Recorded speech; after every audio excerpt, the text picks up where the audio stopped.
Cheating is very easy when Mother Nature is on your side. Glad to see the Bills are going green and using the environment to cheat, unlike the Patriots, who of course add more emissions and carbon waste to the air than China, with all of the trips to hell they have to make to meet with Satan for their cheating.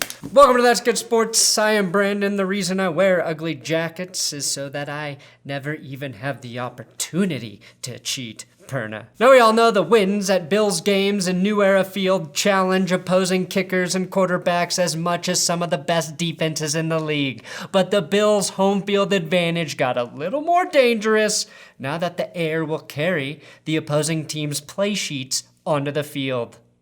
Really, a heads-up move here by Tre'Davious White to swoop in and steal that blowing play sheet before the ref figured out what was happening. The Bills still lost because every play just read, throw or do whatever the hell you want, Lamar, on 2. Always on 2. We've got Tank Ball today, an insane Saints 49ers game, and all of the early games to discuss. Let's get sports.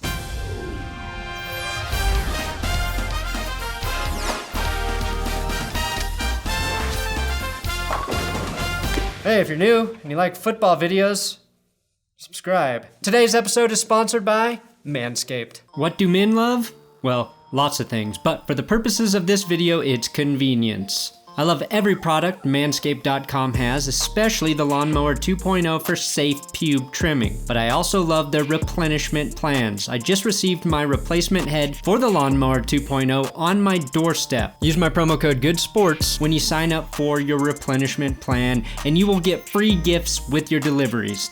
This month, I got an exclusive plow razor. Just know, with the replenishment plans, you always get the best deals Manscaped has to offer price-wise. You can cancel anytime, and you choose the frequency of your delivery. They've made it incredibly easy. All you have to do is sit back and wait for your Manscaped products to arrive. Use the link in the description or my promo code GOODSPORTS for your Manscaped discount.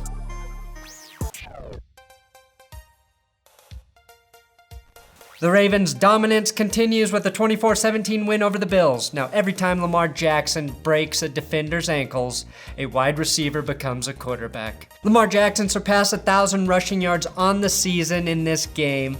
Played pretty good, but the fact that the Bills had a chance at the end of this one speaks volumes about their developing team. The Ravens were in their white uniforms, so no radio announcers could accuse Lamar Jackson of cheating by hiding the ball with his skin color on his play-action fakes.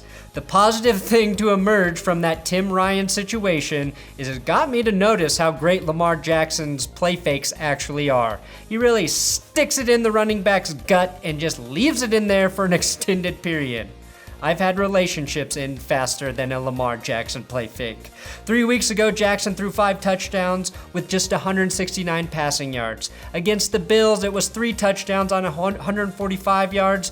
Josh Allen had 1 more passing yard than Jackson, but on 14 more attempts and just 1 passing touchdown. The good news, Buffalo, is that the Patriots lost and you get another shot against them, and you lost to the Ravens by a touchdown, not 17 points like those dumbass Patriots. Ergo, you are better than the Patriots and we all know it, and then you gotta prove it to us. Marcus Peters made the game-saving pass defense. The least consistent link in the league's most consistent team is still a perennial Pro Bowl cornerback who makes big plays on the second most impressive playmaking unit on his team. Okay, Baltimore, you proved your point. You're the best team in football right now. And Bills fans, you proved you're still the best fans in the league right now. Sharing your beer with an opponent during a loss is the world I want to live in. Then we've got the potatoes and the Packers. Aaron Jones scored his 15th touchdown of the season, and Washington scored just 15 points in a 20-15 loss. Aaron Rodgers did very little for anyone who started him in their fantasy playoffs, with a $195 and just 1 touchdown, who he wasted by throwing to Robert Tonyan Jr., who is owned in 0% of all fantasy leagues. Glad to see Dwayne Haskins is taking his role as the quarterback of the NFL's worst franchise more seriously than the Washington medical staff takes the Hippocratic Oath. who encouraged Haskins to continue to play despite what looks like a serious injury to his leg. Oh yes, it is broken, Dwayne. Oh, so I shouldn't play on it, right? Oh, no. The damage is done, Dwayne. Get your ass out there. You can't break something that's already been broken. You can't do it, Dwayne. Just go throw the rock. The NFC playoff seeding really shook the hell up. With that win, the Packers are now the number 2 seed in the NFC because the Saints and the Seahawks both lost. 49ers jumped back to the 1 seed after being the 5th seed, and the Vikings have the 6th seed with their 9-4 record, and the Cowboys the 4th seed with their shitty 6-7 record. The Browns beat the Bengals 27-19. Andy Dalton continues to be the most popular quarterback in the state of Ohio. He made Browns fans happy by gifting them a win despite 0 touchdown passes and 2 picks from Ohio's second favorite quarterback, Baker Mayfield. And his spidey senses must have picked up on Washington's loss as Dalton appeased Bengals fans by throwing a pick to Denzel Ward so the Bengals could keep their pick, Joe Burrow. Picks for picks, baby, and Dalton's doing it right. The shootout of the century. 49ers beat the Saints 48-46. When Jimmy Garoppolo throws 2 touchdowns to Bourne, it is indeed the Bourne supremacy, as it's the second in the series, and the 49ers established their supremacy with an impressive win in a shootout. This is the kind of game where I would need a full 20 minutes to do it justice. That's how many big plays happened in this score fest. And yes, score fest is the PC way for fuck fest. If I say score fest instead of fuck fest, YouTube will show more people my videos. Apparently. Drew Brees threw 5 touchdowns. Jimmy Garoppolo threw 4 touchdowns. Emmanuel Sanders only threw 1 touchdown. And he took the time to like a tweet at halftime where one of his plays was mentioned.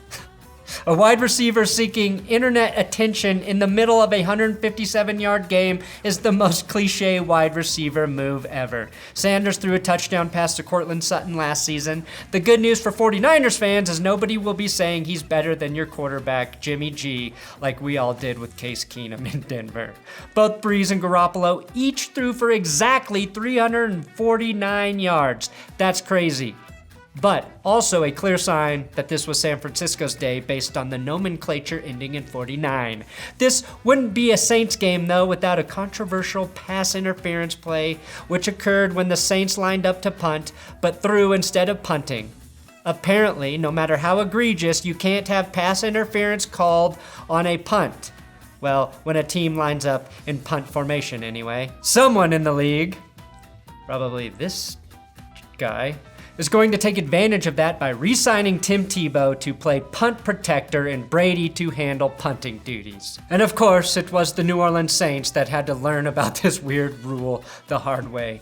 Drew Brees took back the lead on his 5th touchdown pass of the day to Michael Thomas, who finished with 134 yards. That left the 49ers with less than a minute and a 1-point deficit. George Kittle basically won this one all on his own when carrying Saints defenders all the way into chip shot territory. Despite being face masked, despite 3 would-be tacklers, he carried them. Just carried them. One of those 3 tacklers got his face mask, giving them 15 more yards, and this time the 49ers win. They win because of a field goal. It is good! The Panthers fall to the Falcons 20-40. I was shocked when David Tepper fired Ron Rivera this week. Tepper is most famous for once having giant brass testicles in his office. Knowing his affinity for balls and Ron Rivera's love for working balls into speeches, you gotta defy them and challenge their asses. You gotta fucking hit the goddamn center in the fucking mouth. That's how you beat these goddamn teams. These fucking teams come out because they think they got big balls. And they challenge your ass. Well, fuck them! That firing between 2 ball lovers made no sense. How many losses will Kyle Allen have to orchestrate before Cam Newton is not on the Panthers trading block? Falcons receiver, Olamide Zacchaeus. That's right, his first NFL reception was a 93-yard touchdown. Matt Ryan went over 50,000 passing yards on the season. Anyone gonna correct me there, or does nobody give a shit because it's Panthers Falcons? It's 50,000 career yards. Okay, guys? Anyway, more importantly, as a man. As a man, usually when a young hoe grabs your balls, you are happy. But in football, when a young hoe recovers your fumble, it's the equivalent of your trusted family doctor inspecting your prostate with a Mr. White glove after you make an appointment just for headaches. You know you've been violated, but you can't say anything because you like your doctor. And now, every time you get a headache, you can't shit for a week. Great play by Young Ho, though. The Dolphins fall to the Jets 23-22. We knew this would be a perfect tragedy. The kind that would inspire Sophocles to write and Oedipus to fuck his mom. This was supposed to be a Tank Bowl tease, but I have no idea how the Dolphins and Bengals game in the Tank Bowl finale, the season Tank Bowl finale, can live up to this game. It had to be the Dolphins defense to give up the first touchdown of the season for my man Demaryius Thomas. Now watch closely because the only other touchdown was a 26-yarder by Robbie Anderson, who, like the Dolphins' Devontae Parker, has been on a hot streak recently. Unfortunately, Devontae Parker went down with a concussion, as did Dolphins receiver Albert Wilson. So without any heroes, Miami struggled in the red zone and relied on kicker Jason Sanders to kick 7 field goals. 7 field goals to give Miami a 21-19 lead late in the fourth quarter. Sanders, of course, caught that touchdown pass last week on the greatest trick play in football history of the world in history, which means Sanders has accounted for 27 of the Dolphins' points in the last 2 weeks. Ryan Fitzpatrick did provide some Ryan Fitz magic, scrambling here and then pitching the ball to pick up an extra 0-yard gain on the play. How can you not like it? But the 10th and final field goal in this game belonged to the Jets' Sam Ficken for the last second frickin' game winner. Brian Flores was frickin' pissed because he didn't understand how tragedies end. The Dolphins losing because a pass interference challenge on this throw was reviewed by the officials and overturned, which turned a 4th and 17 for the Jets outside of field goal range into a chip shot easy win. That's some Shakespearean shit if I've ever read it. And I have never read Shakespeare. Vikings 20, Lions 7 in a segment where I pronounce everybody's name wrong. Daniil, my apologies. The Minnesota Vikings got just what they needed after a big loss to the Seahawks. The Detroit Lions at home. Vikings edge rusher Daniel Hunter became the youngest player at age 25 to reach 50 career sacks. Cousins was efficient, 242 yards and a touchdown. Dalvin Cook, efficient, 62 yards and a TD. The man with the most Viking-sounding name, Olabisi Johnson, scored his 3rd touchdown of the season, whoever the fuck he is. The Colts fall to the Buccaneers with a late-game Jameis Winston comeback. Jameis Winston did have to take a backseat to Ryan Griffin for a few plays. The Bucs later said it was due to a right hand injury, which, even with one good hand, I still don't trust Jameis Winston in any backseat. Winston had 33 completions with just 3 to the other team for a career-high 456 passing yards and 4 touchdowns, including a rushing touchdown and a touchdown to Darius Leonard for the Colts.